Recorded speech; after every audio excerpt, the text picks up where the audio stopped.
Stan de Marketing Mania a fait un TikTok très intéressant. Son postulat dans cette vidéo, c'est que votre docteur devrait être moche et qu'il serait du coup beaucoup plus compétent. On va regarder cette vidéo ensemble, on va l'analyser et on va voir qu'est-ce que vous, qu'est-ce que les coachs, qu'est-ce que les entrepreneurs indépendants peuvent en retirer d'intéressant pour leur contenu et pourquoi c'est une très bonne nouvelle. Allez, on regarde ensemble. Votre docteur devrait être moche. Imaginez que vous devez choisir entre deux chirurgiens. Le premier est un bel homme avec une chevelure argentée parfaitement coiffée et un diplôme d'une grande université accroché au mur. Le genre de gars qu'on prend. Bon, déjà, c'est vrai que moi, si mon docteur il est trop parfait, il me fout des bouffées d'angoisse. Mais bon, jusque-là, ça ne me dit rien de ses compétences. On va regarder la suite. Pour jouer le rôle de chirurgien dans un film. Le deuxième est son collègue, tout aussi haut placé dans le même hôpital, mais il ressemble à un boucher. Il a du ventre, sa chemise pendouille à Non, ce mec-là me touche pas. Jamais, jamais. l'arrière et il n'affiche pas un gros diplôme sur son mur. Dans un film, on le prendrait pour jouer le rôle d'un mafieux ou d'un garde du corps. Dans son livre Skin in the Game, Nassim Taleb explique que vous devriez choisir le gars qui ressemble à un boucher à tous les coups. Pourquoi? Parce que celui qui ne se conforme pas au stéréotype du chirurgien a dû surmonter beaucoup plus d'obstacles pour atteindre le même poste, et est donc probablement plus compétent. C'est aussi Je suis pas forcément d'accord avec ça, parce qu'en fait, peut-être qu'il a eu tout autant d'obstacles et qu'il les a passés avec tout autant de brio, j'en sais rien. Pour l'instant, ça veut rien dire. Je suis pas d'accord avec toi, Stan, pour l'instant. pour ça que si vous allez à un stage de yoga, il y aura majoritairement des femmes, mais le peu d'hommes qui sont présents feront partie des yogis les plus avancés. Bref. Tu m'as jamais vu faire du yoga, Stan, de toute évidence. Bon, l'étude, elle est intéressante. Nassim Taleb, c'est un auteur qui est extraordinaire, qui a dit des choses très très bien. Maintenant, au lieu de décrypter dans les moindres détails, est-ce que Stan a raison ou pas, parce que Stan, de toute façon, c'est un entrepreneur qui fait des choses super et je vous encourage vivement à aller voir tout ce qu'il fait. C'est toujours passionnant. Maintenant, on va plutôt regarder si, à partir de cette étude, à partir de cette analyse, nous, les entrepreneurs indépendants qui créons du contenu sur Internet et qui voulons non pas être influenceurs, mais être entrepreneurs et vendre des offres, vendre des produits, qu'est-ce qu'on peut retirer de tout ça? Allez, on se retrouve de l'autre côté. À tout de suite.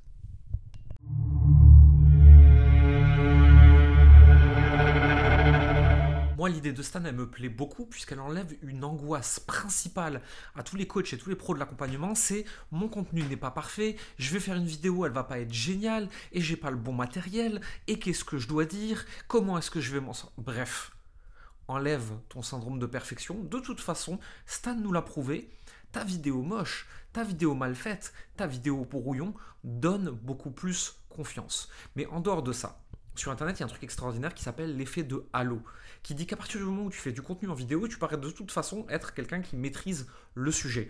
Malheureusement, il y a beaucoup de marketeurs qui l'ont compris et qui du coup sont très très bons en marketing et beaucoup moins bons pour délivrer leur expertise. Mais ça, on va faire mentir cette tendance. Comme je te l'ai déjà expliqué dans de nombreuses vidéos, il y a une mutation qui est en train de se passer au niveau du marché du coaching, de l'accompagnement et du marché des indépendants. Les marketeurs ne suffisent plus. Il va falloir être capable de délivrer, il va falloir être capable de se mettre aux normes du marché, il va falloir être capable de faire mieux, il va falloir être capable de faire plus. Et ça, j'ai quelques conseils pour toi. Ok, maintenant je vais t'expliquer dans les grandes lignes comment tu peux utiliser la stratégie du docteur Moche pour créer des contenus qui vont rester dans la tête de ton audience et transformer de l'attention en vente. Allez, on est parti. C'est très simple. De toute façon, au début, c'est toujours la même chose. Il te faut une cible qui soit précise. Tu veux une offre sexy. Tu veux connecter avec les gens. Tu veux les exposer à ton contenu et tu veux leur parler pour les aider et parfois, ce sera une vente. Ou alors, ce sera rien du tout. Ce qui nous intéresse ici, que la stratégie du docteur Moche, c'est le contenu. Le contenu, il y a plusieurs stratégies. Il y a la stratégie qu'on appelle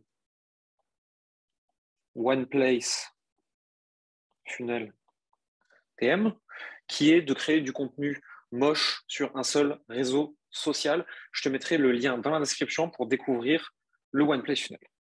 L'autre stratégie, c'est le moyen et long terme. Et là, ça va être YouTube, podcast, blog. Alors bien sûr, il y a aussi des personnes qui utilisent la publicité payante, mais avant 100 K par an de chiffre d'affaires, Je te le recommande surtout pas. Donc, on va regarder comment utiliser le One Place Funnel et le moyen long terme avec du contenu très très moche qui du coup va donner confiance. On pense à tort que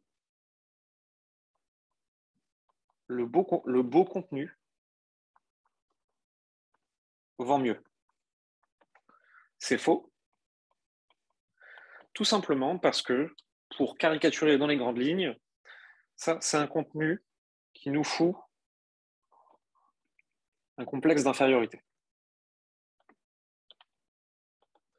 C'est-à-dire que face à ce contenu-là, on se dit, cette personne est tellement mieux que moi je ne suis pas capable de faire aussi bien, moi, je n'ai pas les mêmes moyens, moi, j'y arriverai jamais, donc sa méthode ne marchera pas pour moi. Si tu fais du contenu moche, tu donnes confiance. Tu dis, je suis comme toi. Tu dis, je ne suis pas meilleur que toi. Tu dis, ce que je fais, tu peux le faire aussi. Et c'est pour ça que je vous répète en permanence que moi, mon seul super pouvoir magique, c'est l'expérience.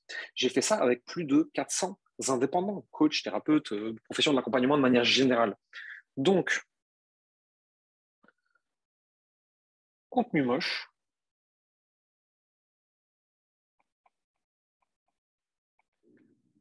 qui parle du problème,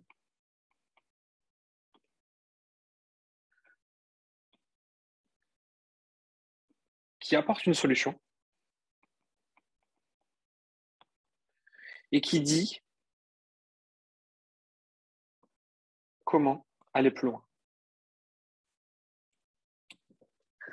C'est pas plus compliqué que ça, et tu es largement capable de le faire aussi. Maintenant, si tu veux comprendre plus exactement, rentrer dans ma méthode et savoir exactement comment on fait, on a créé avec mon équipe un atelier.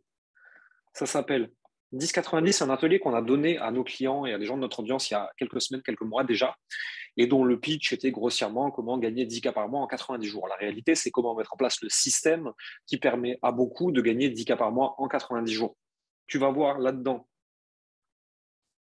des vidéos, des exercices, etc. Si tu te demandes pourquoi je le fais, c'est absolument pas gratuit par pur altruisme. C'est parce qu'un petit pourcentage des gens qui vont regarder ça vont y voir de la valeur et auront envie de travailler avec nous ensuite.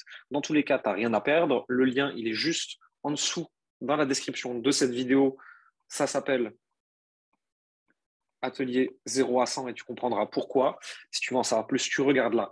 Maintenant, si tu n'en es pas encore là, ce que je t'invite à faire, moi, c'est à regarder la vidéo qui apparaît maintenant autour à ton écran. Commence par là et nous, on se voit de l'autre côté. Bye.